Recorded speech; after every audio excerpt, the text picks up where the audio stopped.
So hey everyone, welcome to my mini blog. আজ প্রথমবার আমি একটা জিনিস ট্রাই করতে যাচ্ছি, ভাবলাম তোমাদের সাথে শেয়ার করি। তো চলো। তো দেখো, এটা হচ্ছে পটেটো চিজ সস। এগুলি কখনো আমি বানাতে জানি না, কেমন খেতে সেটাও জানি না। ভাবলাম তোমাদের সাথে পুরোটাই আজকে শেয়ার করব। তো এগুলো ভেতরে দেখতে ঠিক এরকমটা। এটাকে এখন আমরা তেলে ভেজে নেব। সসগুলো ভাজা হতে হতে আজকে শাউট আউটগুলো পড়িনি। আজকে শাউট আউট বলেছেন সোনু ফুড ব্লগস, খুব সুন্দর হয়েছে বোন, তোমার সাপোর্ট করে পাশে আছি, থ্যাংক ইউ দিদি ভাই। আরেকজন বলেছেন আশা দাস, এটা হচ্ছে আমার পিসি, থ্যাংক ইউ পিসি, খুব সুন্দর হয়েছে পূজা, থ্যাংক ইউ সো মাচ পিসি। আরেকটা শাউট আউটে বলেছেন মিঠুন দাস, খুব সুন্দর হয়েছে পূজা, থ্যাংক ইউ দাদা ভাই। আজ আর বেশি শাউট আউট নিতে পারছি না, এখানে দেখো তোমাদের শাউট আউটগুলো পড়তে পড়তে না আমার এখানে ভাজা কমপ্লিট হয়ে গেছে।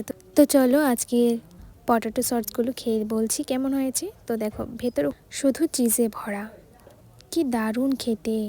তোমরা অবশ্যই ট্রাই করে বলো যে কেমন হয়েছে। তো চলো আজকের জন্য টাটা, সবাই ভালো থেকো।